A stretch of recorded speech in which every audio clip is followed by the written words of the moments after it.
different. Yeah, it's She like there makes are like different what choice. there are like there's like 115 heroes, and like you can play a new one every game. And then there's Ego, and he's like, "Give me Faceless Void," and then he's like, "Give me Faceless Void," you know. And like, I don't know, And buddy. You gonna change the build this game around? Maybe build a BKB a bit quicker? He's like, give me Void. yeah, guys, why not pick Void? Yes, Strong hero. I'm carry. I go middle carry and not pro. Then Kesani, why you pick right click? It's my job. Only one right click. Huh? Yes. No. 2, 3. Right click. This not Russian stream, but No, we need to be careful. I was getting closer to Count Chocula when I said 3. So, hold on, let me count right clickers on HellRaisers. 1, 2, 3. Will there be 4? there will not. There will not be 4. Okay, because Okay, then I'm I out swear again. to God, if they pick a 4th right now. So then I'm out. I mean, right now, Team Empire. I don't know, dude. I feel like Team Empire's draft is like halfway through. Theirs feels like they've ticked more boxes right now, right? Like, they've got good team fight. They can gank. They can push towers. Yeah, there's something. They're still obviously lacking this one kind of carry, the proper carry. And I also feel like I would like to see something that's like it's like a hero that's good at fighting, but that's also kind of fast and mobile, like Bloodseeker. something similar to like a Slardar. Yes, actually, that's. Because I also feel like it doesn't necessarily have to be a Slardar. It could be some kind of troll warlord or something. I just want something that kind of ups the tempo a little bit, because right now, I think HellRaisers lineup it can play very very fast. Depending on how they do in the laning stage, but I think they should do quite well. Phoenix damage will probably get offset by what I'm assuming is going to be a Witch Doctor Void lane with even the heal Mm. and a PL. Okay. Uh, I feel as if don't hear us out on this, podcast. You said you want Mm-hmm. something faster, and Team Empire like, Mm-hmm. yo, this guy has a Phantom Rush ability. It moves very fast towards the Okay. So creep. in the literal sense Hmm. that he's fast, They because he took can it too run fast. far because I Right. thought you just wanted Bloodseeker, and they were like, oh, well, we're thinking similarly. Like, Pycat is the master of knowledge here. We'll pick a PL. That's fast. Right. I mean, so to be fair, there are like it can be dicey for the Void to find the right one, but they have some tools here. They have the Witch Doctor who can find him with the Maledict. Lina is not the worst. If it's a mid Lina, it's kind of better. Then I would say, of course, like a position 4. The position 4 Lina Really? usually struggles. Yeah, because the thing is like this: how the mid Lina plays in general is you get off to a pretty quick start and you kind of up the tempo of the game. And so when this happens, you can kind of go around finding the peel before he has a lot of levels in his double, uh, or double gang or whatever it's called. And so you kind of just up the tempo and you take the fight to the peel before he gets this diffusal. And by this, you kind of slow him down. And so you're further ahead by the time he comes online, and you're in a position where his impact won't be as large. And that's kind of how the position 2 Lina plays against peel in general. Whereas the position 4 Lina is more so just food. While, yeah, you can be a little bit annoying in the lane, I think later on in the game, you're just food for peel. I like how you blessed our brains there because like there was a fair thought of, oh man, well if if you get to a stage where you're behind the Lina in that 2 role, you're Mm-hmm. still food for the PL, but that's the difference. Like we highlighted last game, right? You can't have that mindset. That's maybe what was hurting Team Empire is doubt of their ability to do things. In this game, like HellRaisers, they're not gonna maybe be worried about that. So I could see it. They do have final pick, so it is maybe more likely that we see the Lina in the 4 role as it currently stands. Yeah, it kind of just remains to be seen. Like, I think it all just depends on this Empire pick now. Like, they can kind of decide to go in a lot of different directions. I guess like I think they could still even put the Nature's Prophet. Like, I wouldn't hate it if they like I could see one or two things, right? Like, either they put the Nature's Prophet in the mid lane, or they could put the Lina there. They could also last pick a new mid, but I'm not sure, man. If it's a good Ember Spirit is still in the pool, so yeah, I could potentially see something like an Ember Spirit as well. If they want to just put this Nature Prophet Lina lane in the off lane, the wonky thing then is that it's the PL should be kind of happy against these two heroes. Initially, yeah, it's a little bit annoying against these two range heroes, and Phoenix is not the strongest support, so he might get whomped a bit, but once he gets his levels, he should be okay. Yeah, I'm gonna Okay. see here. Interesting. Okay, so it's gonna be offlane DK and Tiny, I'm assuming. Yeah, like I feel we were always gravitating towards Tiny 4. It just seems to be the preferred role for the hero. But I mean, all in all, not a terrible Storm game, but it feels like we're gonna have this rapid race towards an Orchid between the Nature's Prophet and the Storm Spirit. Yeah, and Sanking here, final pick. So it's gonna be a Sanking Lina lane. I think if the Sanking Lina lane does well in this game, and like PL is not off to a good start, I think this might be a fairly quick game. But if the PL somehow manages to kind of just survive this lane, and if Empire can just kind of, just kind of draw the bottom lane, and just mid lane is kind of whatever, I could see Empire do well. But I do think that their lineup is a little bit on the greedy side with Storm, DK, and PL here, and also Phoenix 5. So definitely a very greedy lineup coming out of Empire, and I would favor HellRaisers in this, just off of, well, kind of off the back of the last game as well. And I also like their draft a little bit more because of the tempo. But I mean, should this go later on, Empires, they're definitely gonna take this, but I'm not sure we're gonna get there. Oh man, like filthy Hellraisers fanboys. They're in the chat. They're in my Twitter feed. Now they're in my goddamn VoIP calls. All right. Well, here. I'll like Empire from this perspective, right? I'll try and justify this. They're gonna have a godly game on James because, like, let's give him credit. Last game, he had some pop-off moments. Tiny in this game it feels like he could actually like set the tempo. Say he gets like a good time on his Blink Dagger, some fresh rotations early. Could he be the one to set the pace for Empire and like set this up for them to cruise on through? I mean, the thing is, so I think the bottom lane, I feel like, I mean, this is not one of the lanes where you go invest into Maledict here because you want kills. Like you want to be able to slap the shit out of this DK. You don't want him to be looking like that. You're gonna work on him with the bash and the Maledict, and you might need the Tiny to be there a bit of the time. And so if Tiny can't go around making rotations, then I don't know how fast of Blink Dagger he's gonna get to. But yeah, I mean, should he be able to should this DK be somehow okay-ish on his own for a little bit on the bottom lane, on the top lane, sorry, then if Tiny can go mid and make some rotations onto the Nature's Prophet, I think that's something that could set them up for some massive success.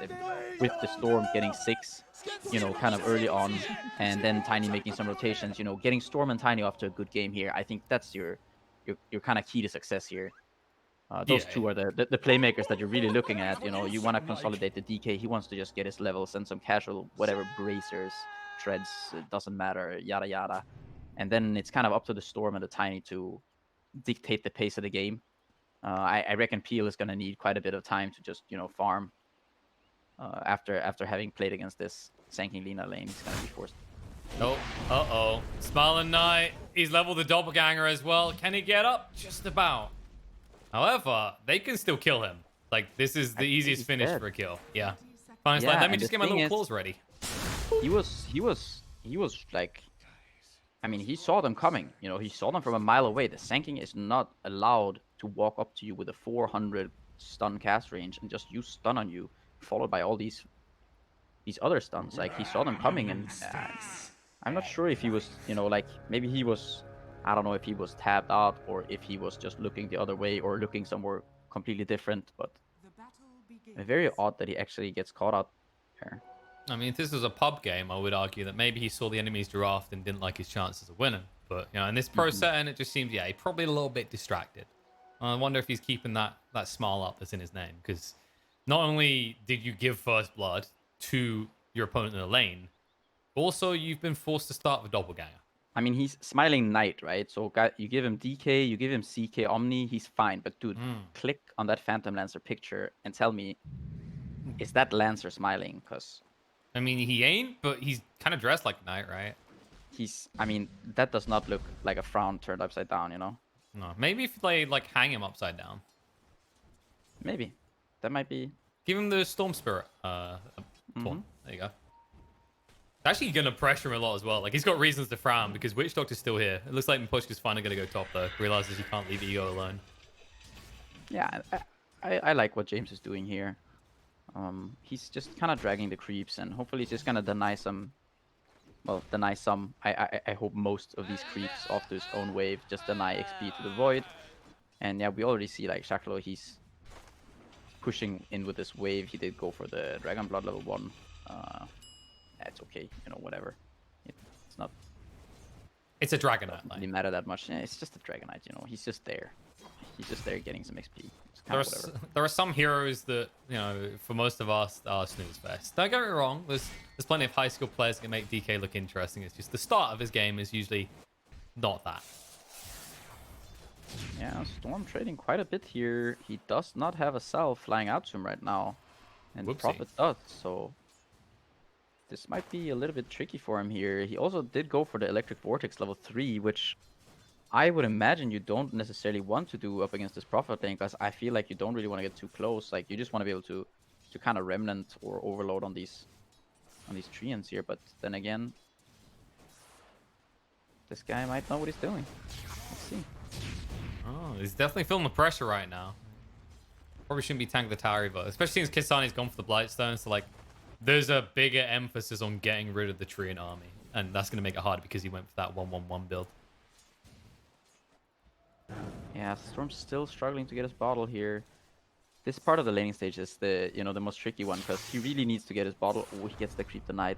And he doesn't get it either. Oof. This is hurting him quite a bit here. You know what this feels like? This feels like one of those, you used to have those people in the pub games, like they pick Zeus and they would just like start with no items and try and go for a bottle.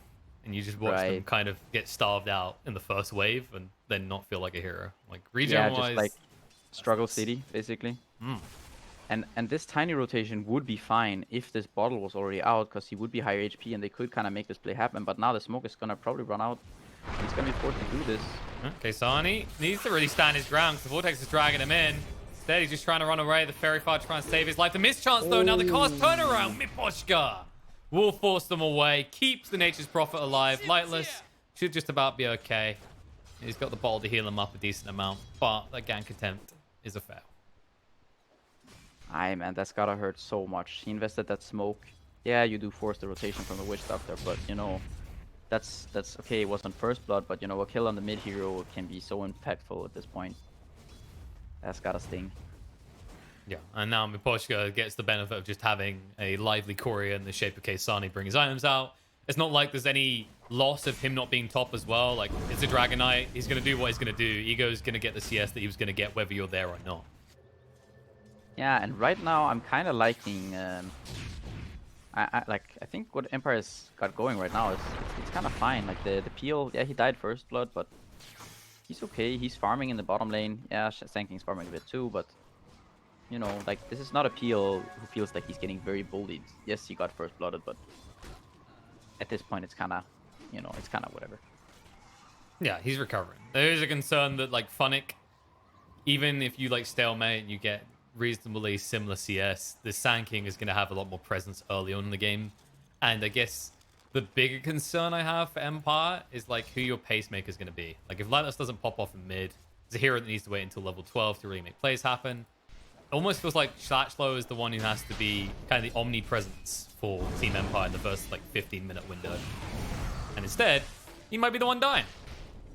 The RNG being favorable, even levels in the Dragon Tail, and it looks like he'll just about get away with this, maybe. Miposhka's right clicks might be enough with the final hit coming through that Slatchlow will Fairy Fire up and just about live. Yeah, they tried to set the gank up really nicely. They even forced the Void to skill time dilation. But the DK gets away with it. And yeah, if the Storm doesn't get off to this good start together with the Tiny, etc., I think something that could still happen is that, if this DK gets... Like, if he keeps just getting to sit here in this lane and get XP, if the Void doesn't get too far ahead to the point, like, where the Void can really bully the DK, then I think it's going to be the other way around. There's going to be a DK bullying the Void once he gets to his 6 and, treads bracers, etc. Because we do see Void going for this greedy Midas build, so he won't really want to stay here in this lane. And I think that could be that could be a way to let Empire kind of keep playing this game, where they're gonna be forced to respond to this DK, and if he can kind of just play up there and just be a nuisance, they could just try to buy time for that peel. Yeah, of course they do have a hero that is very good at just instantly showing up and applying that pressure in the Nature's Prophet. The counter argument, of course, is that means that you're not present in the mid lane, and you just might see a situation where you're not trading favorably in terms of tower damage. Okay, LSA gets dodged, and stun through from Phonic to try and save the day, but Lightless will be able to get the kill, and Phonic has no follow-up. Yeah, we're gonna get this kill on, some position 4 Lee Knights. The kill is kind of meh. It's whatever, right? The amount of gold you get for kills nowadays is just, it's like non-existent. Yeah, they did recently increase it a bit more, but compared to the good old days, say like a year or two ago, it's a kind of trifling comparison. Yeah. We're gonna see. Ooh, He might try to go on the Tiny here. No, they can't. They can't reach him. He was getting his coconut thrown arm winded up, but it looks like he's spotted out by that ward that Tiny put down. Yeah, which so should be we obvious. see the Nature's Prophet pulled quite far ahead of the Storm here. There's gonna be an attempt at this PO kill. Looks like They've there's got no stuns in a rotation few coming in so far. seconds. LSA, they have got the Burrow Strike available for the follow-up, which will connect onto 2. Now Tiny needs to be careful himself. They're chasing him Phonic. Toss back. Whoopsie, that's the wrong one. Instead, he tosses him basically on himself, which means they're going to lose Eknart as well. The tips appropriately come out. That was not the move coming out from James. No, I actually think it was the Phoenix. The Phoenix started diving in for no reason, and I think it was fine. I think all he had to do was just stay back on the tower. The Sankey would have gotten tossed into the tower. And yeah, maybe they killed the Tiny, but Phoenix would get a lot of levels in the end. Big ouch for Empire there, losing 3 heroes in a tower. That might not be the only owie. Slashlow gets caught out as well. The top lane of the Maledict Bash is gone the way of HR. And this is them just making multiple players at the same time. And Empire now in a situation where if they don't start to actively make their own plays, this map is going to shrink quickly. You can already see HR are the ones who are moving towards mid first. Yeah, this is kind of what I was mentioning earlier about like the tempo of the HR draft. There's this Nature's Prophet. He comes with so much tempo. And also there's the Sanking, he got off to this nice start with the first blood bottom, went for the early bottle. Now it boots bottle, he has Arcane Rune. And they're taking control. They already took out the tier 1 on bottom. They're gonna go back, I think, to this bottom lane and kind of just try to shrink the map for the PL. Take control over the bottom area, then rotate in towards mid when they see fit. And just keep controlling the map. And I like Phonic's movements around so far. Like we're mentioning Nature's Prophet as a tempo setter. It's very clear like he's not going for this more I'm just going to sit in lane and farm all the time Sanking. Even with his Veil build up, like his idea is clearly I want to fight early. I see the Empire's lineup isn't designed to like combat us in the early phases of the game. Yeah, and I think what I would like here is I wouldn't have minded if they put they could put either the Phoenix or maybe the DK up top, just one guy leeching, and then I think you go smoke with the other 2. Like, whether it's the combination of the DK Tiny or Tiny plus Phoenix, you just smoke up, and I think you should go in towards this mid lane and try to get a kill on this Nature's Prophet when he's showing. Because you know that they don't have Chrono, and it's going to be down for a little while longer now. But instead, look what's happening top. Yeah, Slashlow, he gonna be gone. No way you can get out of this. Knife Wrath of Nature coming out from Kaysani as well to ensure that the kill occurs. Like, yeah, they had the right idea. Like, you wanted to see that, right? But it almost feels like the timing is off when they're doing that maneuver. Yeah, I think their timing all game long has been a little bit off, like on their rotations and the moves.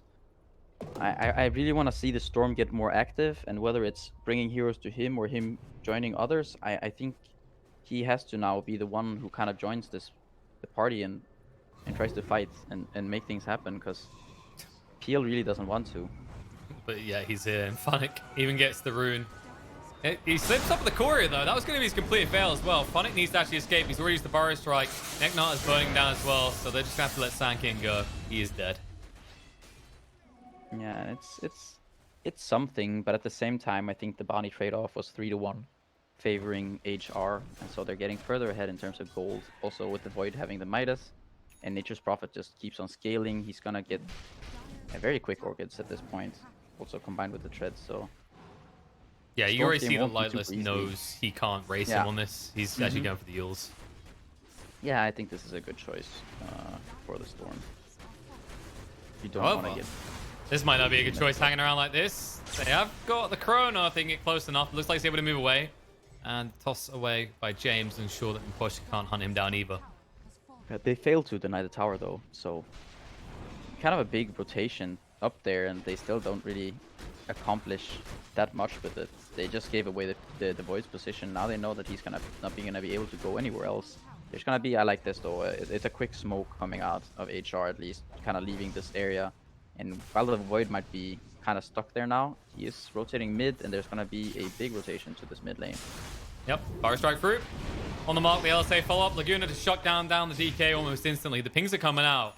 It looks like they want to try and connect with the Void and look for a bonus kill. Sure, they have got that Chrono. They're still waiting to cast it. And if they won't get a kill, they will at least get a kill onto this tier 1 tower. Yeah, and what's kind of awkward is, what's happening is that Empire, they kind of, with this DK, they keep showing up at towers, and they're just standing there hitting, instead of making these kills happen first, where then they are allowed to, afterwards, they can stand there and siege a little bit, and maybe even take control of the area where they want to siege. What they're doing is they're just walking up there, and there's no vision behind the tower, so they don't see who's coming, and they're just getting caught every time they want to make some of these plays. Yeah, they're just that drunk guy hurling names at the bar. He clearly wants to be punched, right? It's like, well, this guy kind of was asking for it. I mean, he said that he could just come here, take our towers. No. No, we got stupid amounts of stuns. We've got stupid amounts of mobility. And you can already see, like, the net worth that HR have at this stage in the game, when you consider that, like, Empire, at least this DK should be able to be setting some sort of pace. It's not there. In fact, he's behind King R in terms of net worth. Yeah, this DK has definitely been... I mean, he has not been having a great game. I think it is kind of this thing where, like, we haven't seen Phoenix use an egg. We haven't really seen Tiny make any successful rotations, and I feel like they're not using their heroes.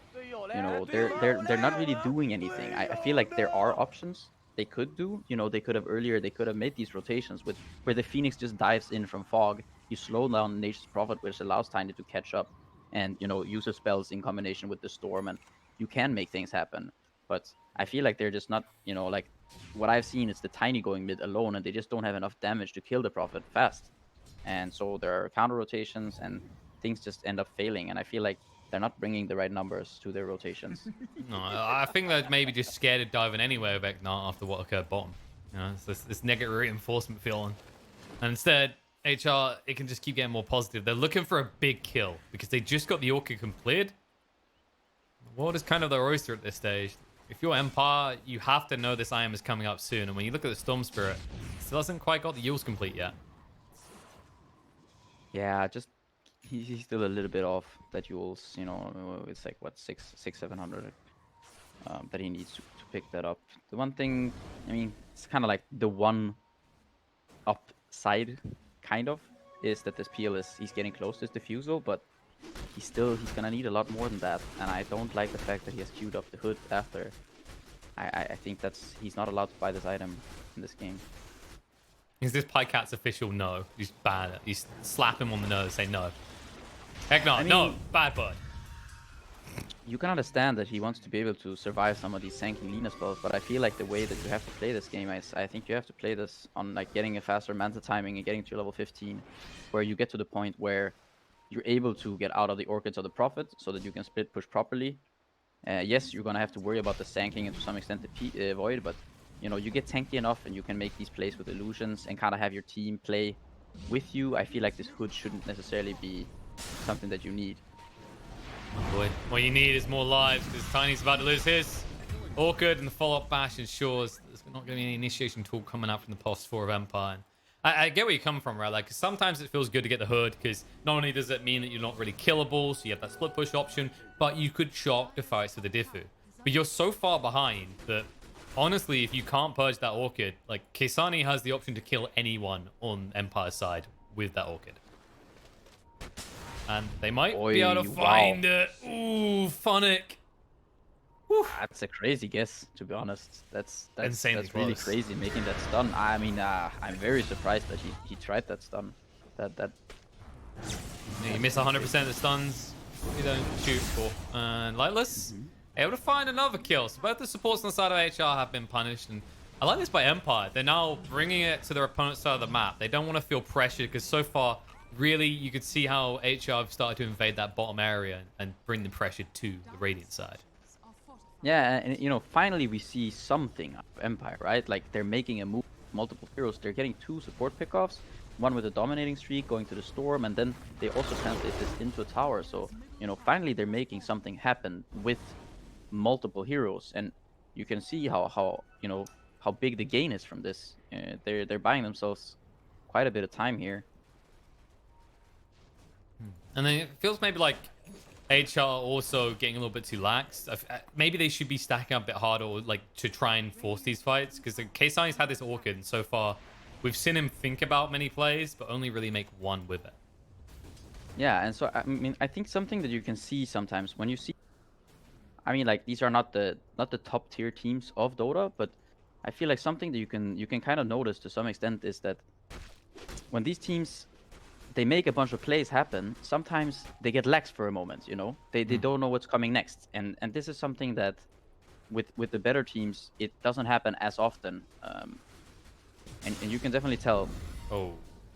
It's that case not giving breathing room, and they're trying to make sure that's the case now, but looks like they might get away. The Chrono goes down on the Smiling Knight. The Yules will not protect him. The damage should already be done. The stance follow-up ensures he cannot turn around and do any damage to HR.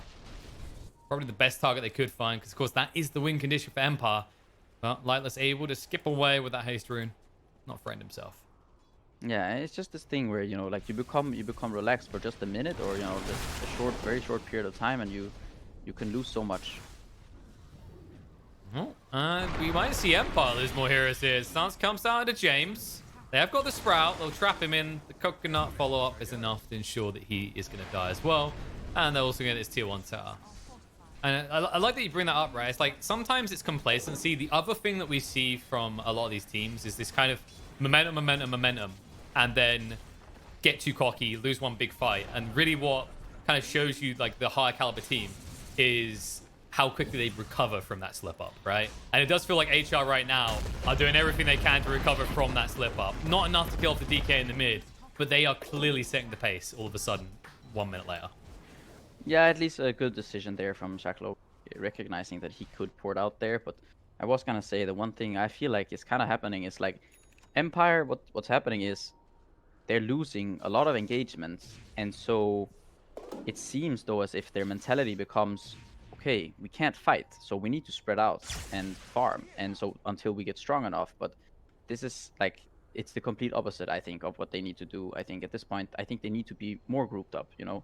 They need to play in bigger numbers, and also they need to ask for less. You know, they're trying to play the map. They're trying to be too efficient at this point, and I don't think that they're allowed to try to be this efficient. I think they need to play together, and, you know, like get what they can, because they should understand that they do have this PL, and he is the boss of this game. You know, at some point this PL will be, because you see Void, he's going for Maelstrom, and at some point, sooner or later in this game, if PL gets too hard Butterfly, this PL he's unkillable. You know, he should be just the end all be all. And so they don't need to ask for too much. They just need to maintain and not, you know, let the game snowball out of control, and just keep trying to make some plays and make HR play the map and play the game, so that you can keep buying time. Is this I feel this is the trap of the Storm Spirit pick, right? It's like whenever we see this hero, you know, it's bigged up, it can do so much in the game, and it kind of takes this, well, this is my game to make things happen role in the team. But as you say, they have got this PL, they have got this kind of be-all, end-all carry for the late game situation. But it feels like, as you said, they're trying to make sure that Storm and PL have room to flex their farming muscles. And instead, DK, well, he gets caught flexing, and he ain't going to like the outcome of it. The Sunrays are going to save his life. Raffinate to use the Chrono Follow onto the Phoenix alone, but by getting rid of that bird, it means the Empire can no longer fight, and James will be the last casualty of war here. But it won't be the last building to fall, because HR can now look to hit onto this tier 2. Yeah, they also forced rotation from the Storm there. And, you know, there's this, the perimeter is already set up by HR, and they're already lurking. And you can see Phonic, I think, what he's doing this game so far. I really enjoy what he's doing. Oh, here he goes. He's basically just rotating from hero to hero. And, you know, as soon as one thing happens, like, yeah, you see some Treants bottom, you see this Void, but they're already shifting towards this mid lane. And we see Phonic making a lot of these initiations where he's already on the ball. And, you know, like, this may be one of those things where you can tell that, you know, this guy, he used to be up there, you know, with the best of them. And he still has this mentality of, like, it's like a killer instinct, right? You want to keep going for the next thing constantly, you know. It's like you don't sit back and celebrate, oh yeah, we killed the storm, you know. No, you're going Roche, and okay, how do you get this Roche? Well, we need to go and hit them first, right? It's this constant thing where you keep thinking about the next move. And I feel like you can see that in him so far. Yeah, it's that kind of case. Like, I think people have been harping on it a little bit recently, is until the HR roster, Phonic joining it kind of felt like well, where's Phonic been? Like, he's been kind of lurking around open qualifier teams, and sometimes I mean, he was a Moon Lord, right?